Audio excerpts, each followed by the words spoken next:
My mother loves her grandchild after all. That's why she bought such an expensive gift for her as a school entrance present. My mother-in-law, who was a money grubber and a habitual daughter-in-law snob, had been out of touch with me. Then all of a sudden, my mother-in-law gave my daughter a brand new bag. My husband is very happy. Perhaps she wants to improve this bad relationship?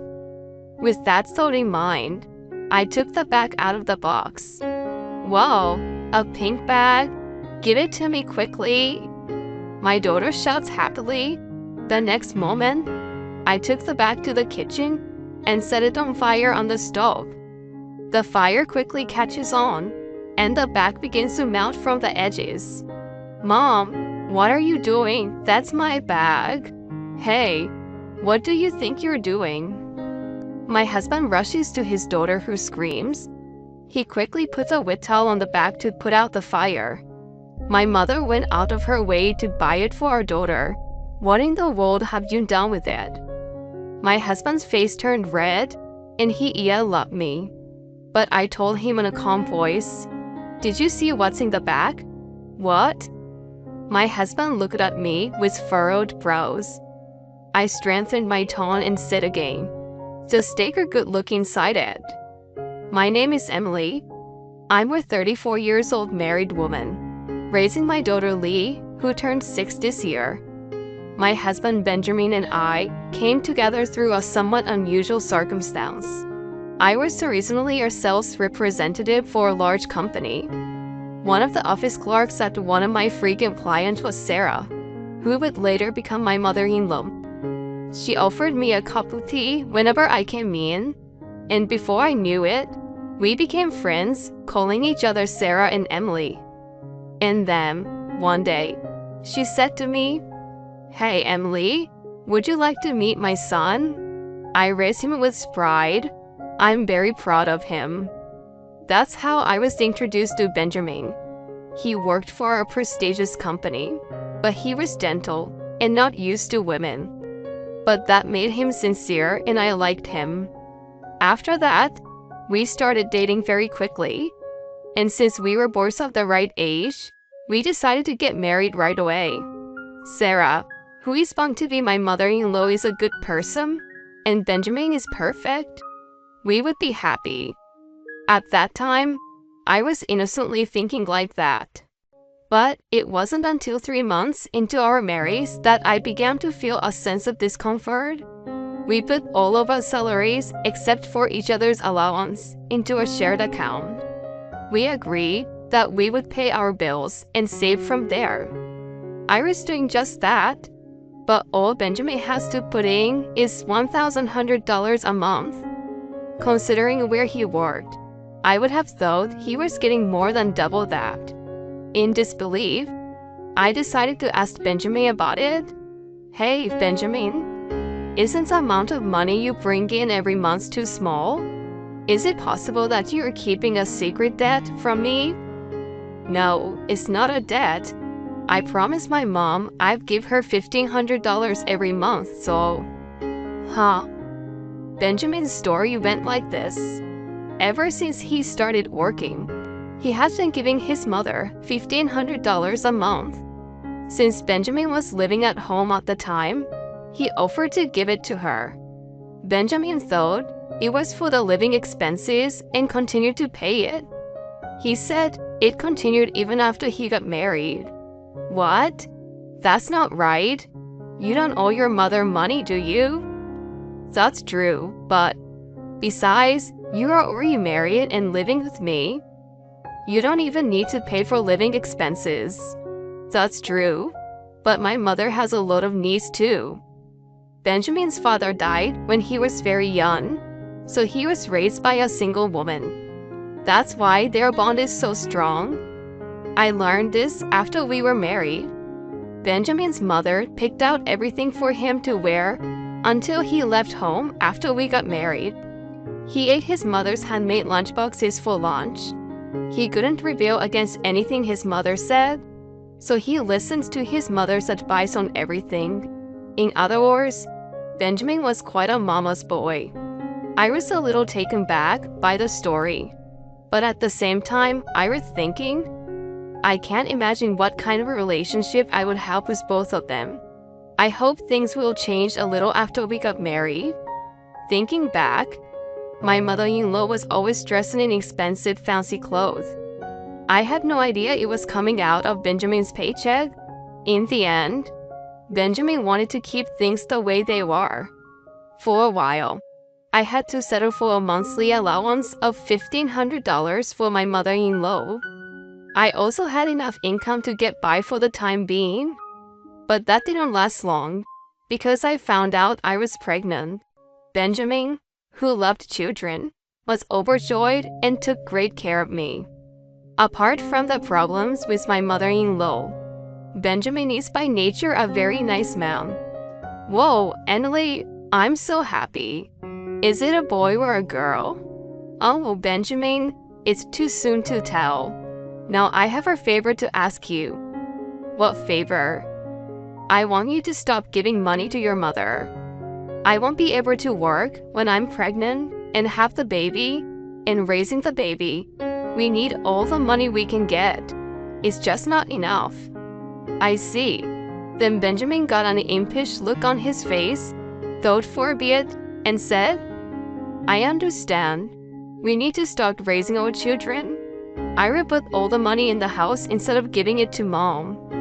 So Benjamin started to put his entire salary into the family budget from that month. Sometime later, my mother-in-law paid a surprise visit to our house. How are you, Emily? I came to talk to Benjamin today. My mother-in-law smiling. Before we were married, I thought she was kind and friendly. Now she seems kind of creepy. Oh, Mom, what's going on? Benjamin, you didn't forget to give me this month's money, did you? My mother-in-law smiled and held up her hand to Benjamin, who briskly replied, Oh, I'm sorry. I can't give you any more money this month. What? What are you talking about? Emily is pregnant. You know how much money it's going to cost to raise a baby. I can't afford $1,500 a month. This is the first time we've told my mother-in-law about my pregnancy. I thought she would be thrilled, but her reaction was unexpected. I don't care about any of that. Just make sure you give me the money. Well, you've been giving me money all this time. I told you raising a family costs money. Well then, give me $1,100. Just transfer it to my account. I interrupted them in a panic. Sarah, I can't work when I'm pregnant and giving birth. We don't have any money to give you. Shut up. You're the one who put him up to this. My mother-in-law suddenly turned pale and glared at me. I froze, startled by the force of her stare. Benjamin has always listened to me. Of course it's because he married you that he suddenly started talking like this. Oh, Mom, you both work for big companies. You should have given me more. My mother-in-law was a different person from the kind Sarah had been before we got married. I was surprised to see her change her attitude when it came to money. But I retorted, Well, you are still active too, aren't you? That's none of your business. Give me the money you have for now. What? What are you talking about? I'm asking you to give me the money you have in your wallet. I won't leave until I get it. Broken by his mother's insults, Benjamin took $140 out of his wallet and handed it to my mother-in-law. I watched in amazement. But now, my mother-in-law held up her hand to me. You too. What? Me too? Benjamin didn't know what to do. I didn't want to give her the money, but I wanted her to go home as soon as possible. I pulled out my wallet. With trembling hands, I held out $220. She grabbed it and put it in her own wallet. You really don't appreciate your mother enough? I can't believe Benjamin turned out like this. Oh, Sarah, you shut up. I'm leaving today, but I will not forgive you. My mother-in-law got up and left quickly. The two of us, Benjamin and I, were left standing there for a while. Emily, sorry, my mother. Benjamin apologized to me, but I couldn't answer him, so I retreated to the room. For a while after that, I heard that my mother-in-law was urging Benjamin to give her money, but Benjamin was adamant in his refusal. I guess she realized that Benjamin's attitude would not change. Gradually, the urging from my mother-in-law stopped. Then I gave birth to a daughter.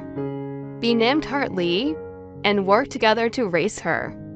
Benjamin was a wonderful husband and father, and he loved Lee with all his heart. My mother-in-law didn't even congratulate us, let alone express her congratulations. When I went to show her Lee, she just said, "So she was born." She didn't even try to hold her. To Lee, my mother-in-law was her grandmother. I wanted her to love her as much as possible, but that didn't seem to be an option. We lived a little distance from my mother-in-law. When Lee turned 18 months old, I went back to work, but there was something strange about the atmosphere in the office. They gossiped about me and treated me like I was a disease. Then, one of my closest colleagues spoke to me. "Emily, there's a rumor going around that you're the evil wife." What? I investigated the source of the rumor, and it turned out to be my mother-in-law. My mother-in-law apparently tearfully told the sales manager who took over from me. That's how the rumor started. I quickly corrected it, but to no avail. Everyone in the company believed my mother-in-law's story, who plays a victim. I felt uncomfortable at work. I told Benjamin about it, and he warned my mother-in-law. But my mother-in-law was like, "It's the truth." After this incident, I decided to stay away from my mother-in-law as much as possible. Benjamin was secretly seeing her, but I didn't see her once for a couple of years. The years passed. Lee turned 6, and she was about to enter elementary school. One day, after a long period of no contact with my mother-in-law, one day a large package arrived out of the blue. It came from my mother. I wonder what's going on all of a sudden. I looked at the invoice on the cardboard box and saw that it was a bag. Sarah bought a bag for my daughter. I opened the cardboard box and find a luxury brown school bag inside. Benjamin tells me with a bright look on his face, "I knew it. My mother thinks Lee is cute too after all. That's why she bought her such an expensive gift for her entrance to school." What? Lee's bag? I want to see it. I want to see it. Lee's voice was full of excitement as she peeked inside the box. Maybe she wanted to rectify this fraught relationship. With that thought in mind, I took the bag out of the box. "Wow, a pink bag. Give it to me quickly." Lee shouts happily. The next moment, I took the bag to the kitchen and set it on fire on the stove.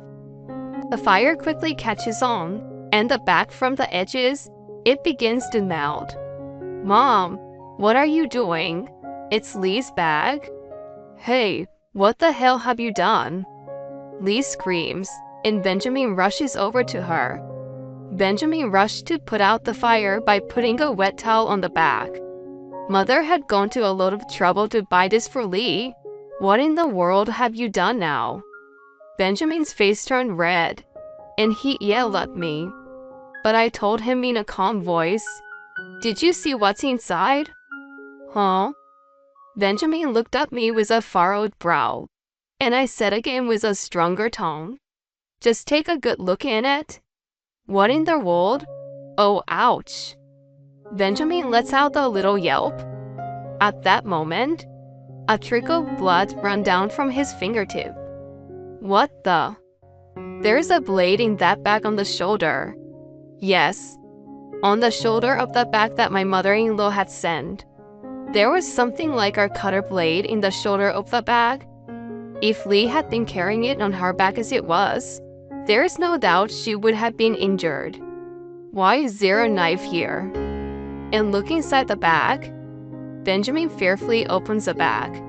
He continued in exasperation. On the back of the bag, there were words of abuse. Ugly, stupid, stupid, ugly, stupid, ugly, stupid, poor, little shit. Such foul words were written on the back of the bag. I was boiling with rage. If she wanted to harass me, that was one thing, but to try to hurt my little daughter's feelings, I can't believe she would try to hurt my little girl's mind and heart. What would Lee think if she saw this? All you can do is burn it. I screamed through my tears as I hugged Lee. Benjamin is slumped over with a hog burned back in his hand. Benjamin, say something. At that moment, he just threw the bag down and headed for the front door. Hey Benjamin, I'm going to my mom's place right now. Wait a minute, I'm going too. I left Lee with my parents. Then Benjamin and I went to my mother-in-law's house. My mother-in-law seemed surprised by our sudden arrival. What's the matter with you guys? Mom, what's with the bag? Benjamin asked quietly, and my mother-in-law laughed. What do you mean? It's a school entrance gift. Don't be silly, I yelled. With a knife in its shoulder and nasty words scribbled on it, you call that a school entrance gift? What? Oh, you already noticed. Did the kid cry? I was hoping to see her cry. I looked at my mother-in-law in disbelief as she said that without a care in the world. Sarah, what did you just say? I don't like the kids, you know. If it wasn't for her, Benjamin would still be giving me $1,500. The $360 he is giving me now isn't even enough. I looked at Benjamin, surprised that he was still giving money to my mother-in-law. Benjamin bit his lip and looked frustrated. Then my mother-in-law pointed at me and continued. You are the one who started all this. I made him marry you because I thought you'd give me more money. But instead of more money, you've given me less. You're still talking about that? I want you to take the kid and get the hell out of my life. Give Benjamin back to me. The next moment, Benjamin, who had remained silent until then, shouted, Don't say another word, shut up.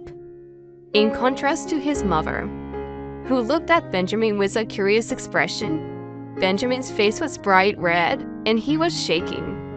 I've been trying to keep Emily and Lee out of harm. I've been giving you money every month. What did you do to my precious daughter? What? Benjamin? I can't imagine how hard Lee would have been if she had seen that bag. I can't imagine what she would have gone through if she had carried it. I'm getting out of control with rage just imagining it. Hey, what are you talking about, Benjamin? You should love me more than that little brat. You should be loving me, your mother. Don't be silly. You're disgusting. Of course she's more important than you. Benjamin's words seems to shock my mother-in-law. Oh, did she ever think that Benjamin really loved her? More than me and Lee? I looked at my mother-in-law with a chill down my spine. My mother-in-law turned pale and muttered, Benjamin, that's ridiculous. The only family I have is Emily and Lee. You're not my family anymore. What? I'm cutting you off as of today, and I don't ever want to see you again. Don't say that, Benjamin, please. Emily, you tell Benjamin to reconsider. My mother-in-law, her face a mess of tears and snot, came running up to me. I shook her off and told her, I will never forgive you, and you will never be a part of our lives again. Don't leave me. Emily, let's go. Benjamin took me by the hand, and we left the place, leaving my mother-in-law screaming. After that, my mother-in-law and Benjamin really cut their ties. We moved to a place where my mother-in-law didn't know. At first, my mother-in-law was persistent in contacting us, but after Benjamin broke the calls, then she stopped. This is what I've heard, that my mother-in-law was buying brand name stuff behind our backs. She couldn't forget the admiration she got from everyone when she wore them. She spent all her money on brand name items out of vanity and greed. Even after we stopped giving her money, she was unable to lower her standard of living. She started dipping into the company's money a few years ago. When it came to light, she was finally arrested. She's now behind bars for embezzlement. Of course, we never went to see her. My mother-in-law was buying all kinds of brand-name stuff behind our backs. She became a money hoarder and even tried to harm our precious daughter. She lost her family and her life of luxury and became a criminal. But she thinks now that she has lost everything. I will never know. With the arrest of my mother-in-law, the misunderstanding of the evil daughter-in-law within the company was cleared up. I managed to get things back to normal. I bought Lee a new pink bag. She happily carried it on her back and happily goes to elementary school every day. From here on, I want to spend every day in peace with my precious family. That's all I can hope for now.